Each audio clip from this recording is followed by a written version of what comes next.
September 12, 1942, Guadalcanal, Solomon Islands. The jungle was breathing that night. Wet air clung to every leaf, every uniform, and every thought of the men crouched on the ridge. Far below, the Lunga River shimmered faintly under what little starlight pierced the clouds.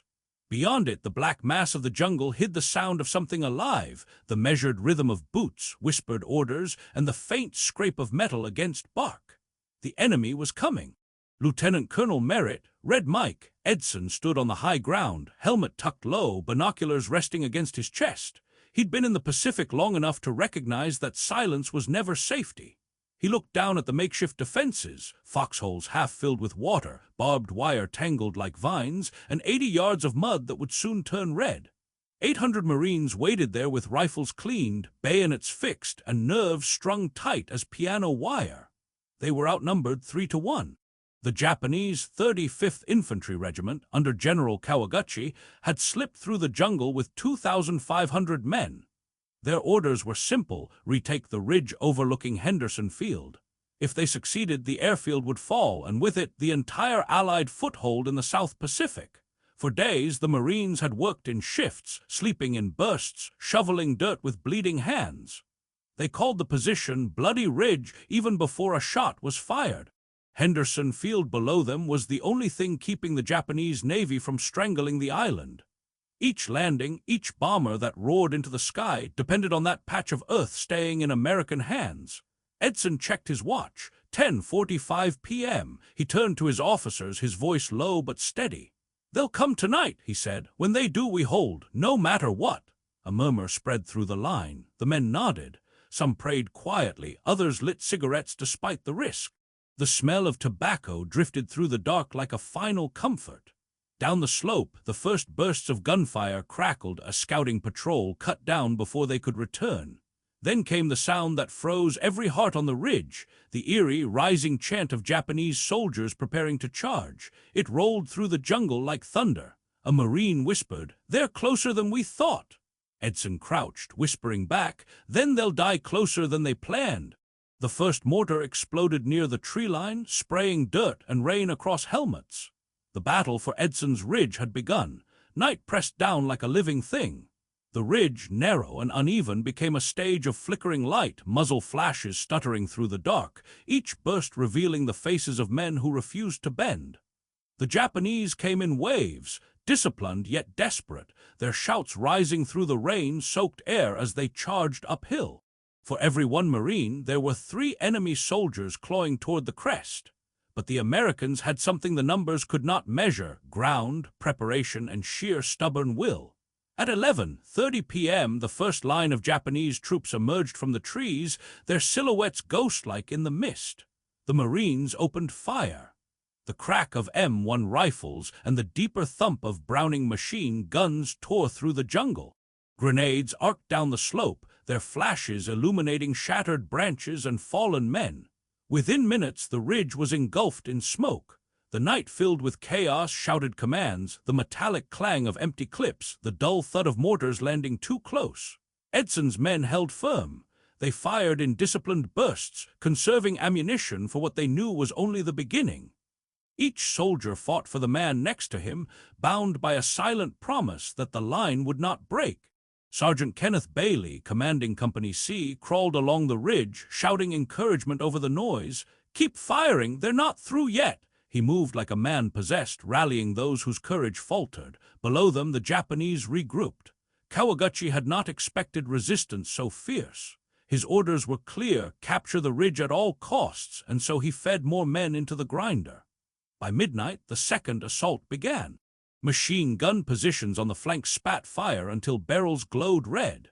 When ammunition ran low, Marines used captured Arisaka rifles or fought hand to hand. In the confusion, one Japanese unit managed to breach the line, reaching the command post where Edson stood. For a moment, it seemed the defense would collapse. Marines fell back 30 yards, forming a new perimeter around Hill 123. A mound of dirt and roots that became the final anchor of their defense. Edson himself stood atop a crate, silhouetted by the flare of burning foliage. His voice carried over the din. "You've done a great job so far, but I have one more thing to ask of you. Hold for one more night." That rally cry steadied the line. The The men dug in once more, firing until their weapons jammed, fixing bayonets when the enemy closed in. Rain fell harder, washing blood into the mud. Somewhere in the chaos, a Marine radioed a single phrase back to headquarters. "They're coming in waves. We're holding for now." Below, the jungle was alive with movement again. The third wave was forming. The night was far from over. Past midnight, the ridge was a tangle of mud, smoke, and shadows. Flares drifted above the treetops, casting brief ghosts of light over the battlefield before burning out and plunging everything back into darkness. Every time silence threatened to return, it was shattered again by the scream of artillery or the crash of grenades. The Marines were exhausted. Some had been fighting for nearly 20 hours straight, yet none dared to rest. Edson knew that if even a single platoon broke, the Japanese would pour through like water through a crack. By 1:15 a.m., the Japanese regrouped for their heaviest assault. General Kawaguchi, realizing his men were stalling, committed his reserve battalion, nearly 1,000 fresh troops. They advanced uphill with bayonets fixed and bugles blaring, the sound rolling like thunder across the valley. The noise was meant to break morale. Instead, it steeled the Marines' resolve. From the ridge, .30 caliber machine guns opened up, cutting arcs of fire through the jungle. Mortar crews fired until barrels overheated, their positions glowing faintly in the humid night. Despite the withering defense, the Japanese managed to infiltrate small gaps along the line.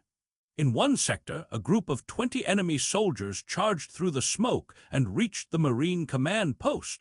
What followed was chaos, hand-to-hand combat in the mud, bayonets clashing, rifle butts swinging. Men fought at arm's length, faces lit by tracer rounds zipping overhead.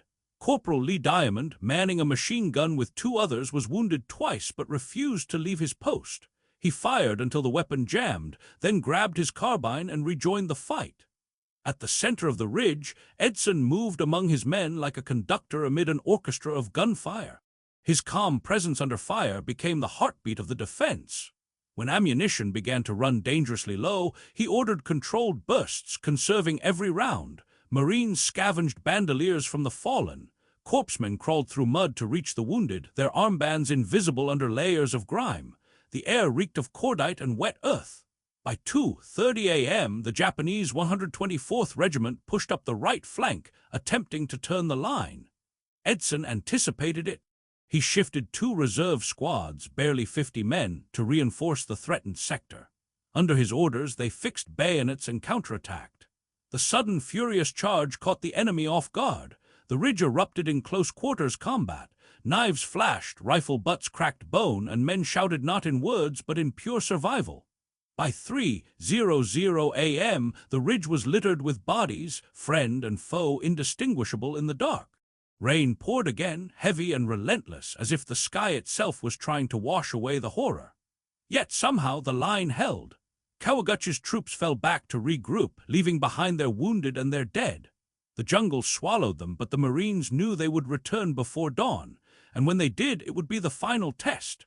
By 4:00 a.m., the ridge resembled the surface of another world, cratered earth, flickering fires, and silhouettes moving through haze. The Marines were running on instinct now, driven less by command and more by raw survival.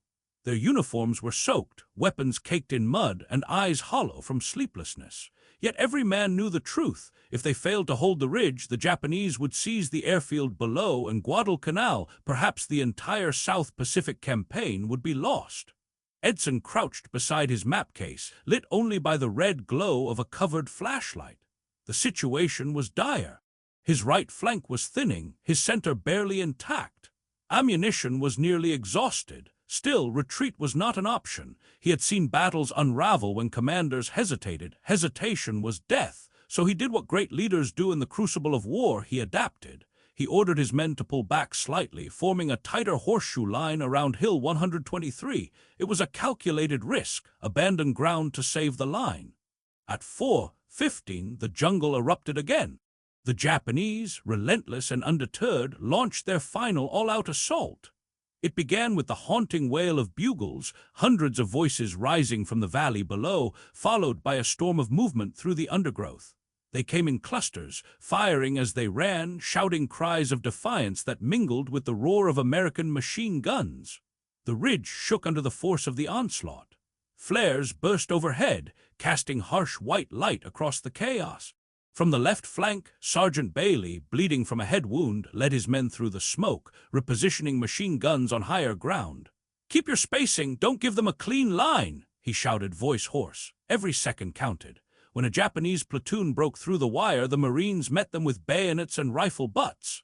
The fight devolved into brutal close quarters, the kind of combat no training manual could prepare them for. Then, at 4:45, the battle reached its crescendo. The Japanese managed to bring up a 75 regimental gun, dragging it through the jungle by hand. It fired once, sending a shell screaming into the ridge, but fate intervened. The firing pin failed. The weapon jammed. The gun crew was cut down moments later by a rain of grenades. That mechanical failure would become one of the most decisive moments of the night. When dawn finally began to seep over the horizon, the attackers faltered. They had thrown everything they had at the ridge, wave after wave, and still the line held. Smoke drifted upward in ribbons, carrying the scent of gunpowder and rain. Edson, his face streaked with dirt, stood silently, scanning the jungle through his binoculars. The enemy was retreating, leaving behind hundreds of bodies. The Marines had endured the impossible, but victory had come at a terrible cost. When the sun lifted over Guadalcanal on September 14, 1942, the ridge was silent at last. Smoke curled from the jungle where the final bursts of gunfire had faded.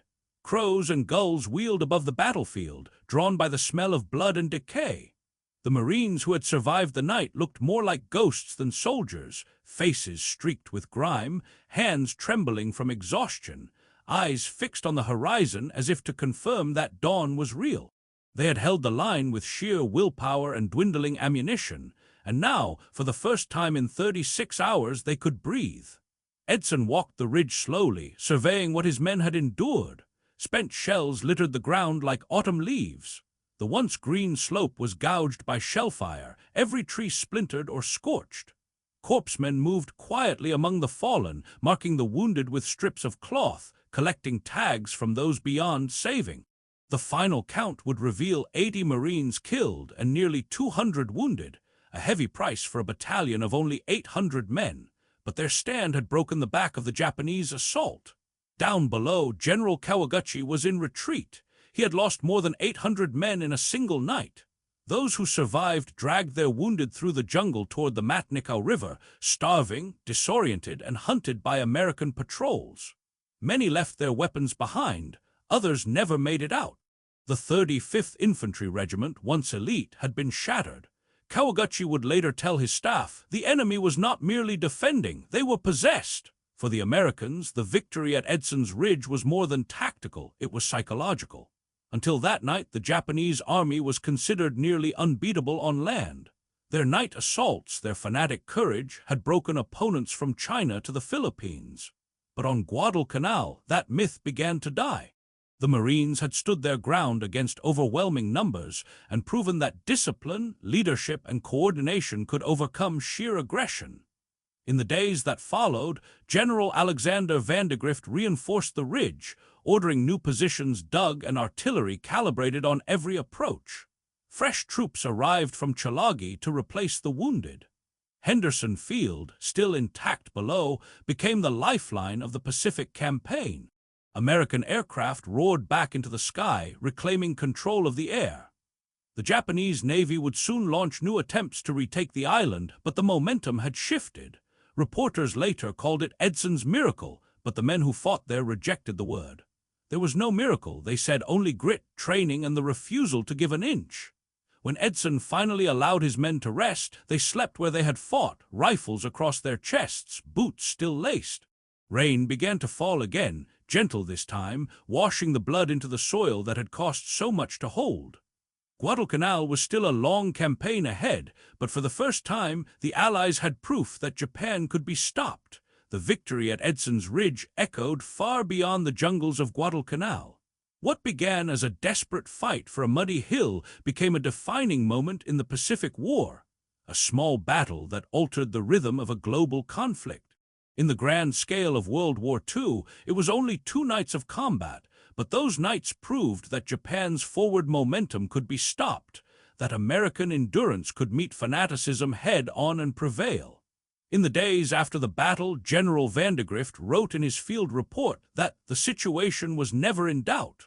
But that was a commander's pride speaking. Privately, he admitted to his staff that the line had come within inches of collapse. Had the Japanese captured the ridge, Henderson Field would have fallen.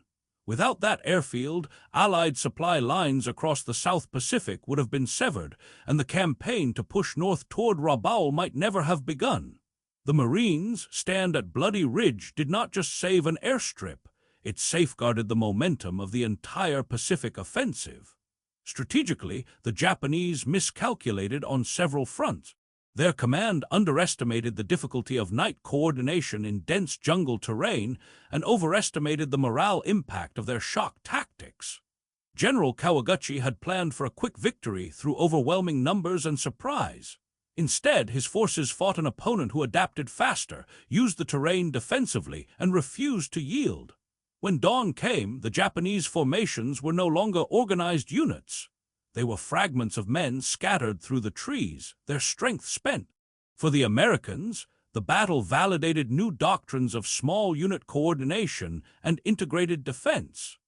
The combination of interlocking machine gun fire, disciplined use of mortars, and flexible command under Edson's leadership became a model for future operations across the Pacific. It also solidified the reputation of the 1st Marine Division as a force capable of fighting under impossible conditions. The valor displayed by Sergeant Kenneth Bailey, Corporal Lee Diamond, and countless others earned citations for heroism, but the real honor lay in the survival of the mission. By late September, as reinforcements arrived and the perimeter around Henderson Field expanded, Edson's Ridge stood quiet again. The jungle began to reclaim the scars of battle, vines twisting through shattered helmets, rain filling the foxholes that had once been lifelines. Yet the memory of those 2 nights lingered. War correspondents who toured the site wrote of an unspoken reverence among the men who walked the ridge, as if the ground itself had become sacred. Years later, when Edson received the Medal of Honor, he accepted it not for himself but for the Marines who had held beside him. He spoke simply. They did not give ground because they could not imagine doing so. That spirit, born in the mud and rain of Guadalcanal, would carry the Marines through Tarawa, Peleliu, and Okinawa. Edson's Ridge was not the largest or bloodiest battle of the Pacific, but it marked a turning point, the moment when America stopped surviving and began advancing.